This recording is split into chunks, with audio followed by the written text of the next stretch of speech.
வணக்கம் நண்பர்களே. நான் இப்போ இருப்பது மதுரை பாண்டிமுனீஸ்வரர் கோயில்.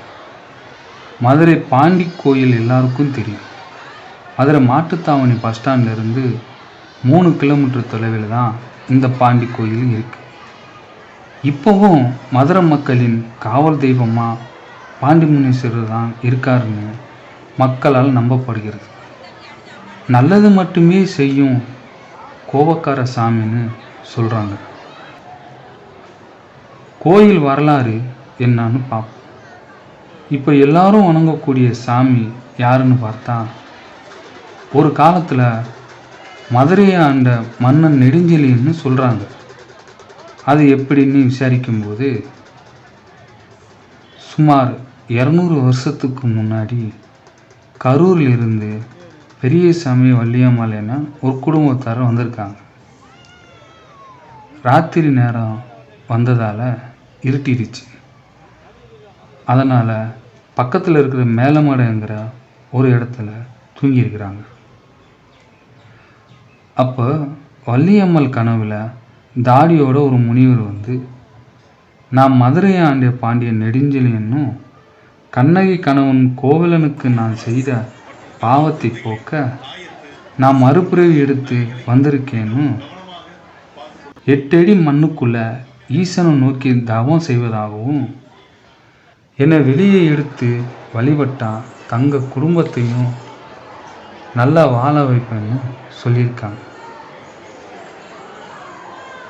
உடனே விழித்திருந்த வள்ளியம்மாள் கணவன்கிட்ட நடந்ததை சொல்லியிருக்கிறாங்க.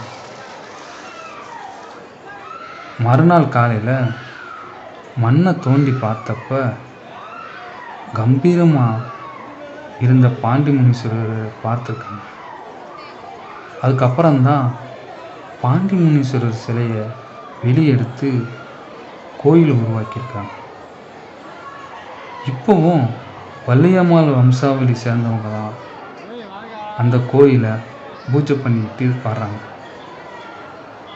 இந்த கோயில் என்ன சிறப்புன்னு பார்க்கும்போது, எல்லா கோயிலையும் சாமிக்கு சூலாயுதம், அருவாள், வேலு எல்லாம் இருக்கும். ஆனால் இங்கே இருக்கும் பாண்டிமுனீஸ்வரர் தியானம் பண்ணுற மாதிரி தான் இருப்பார்.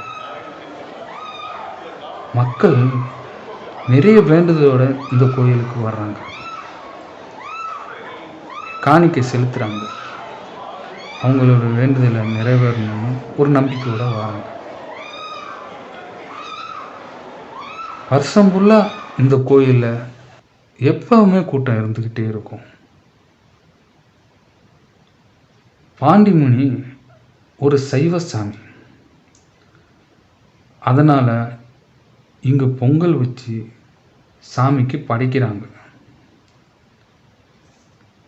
அப்படின்னா இங்கே கிடா வெட்டுறது யாருக்குன்னு ஒரு கேள்வி வரும்.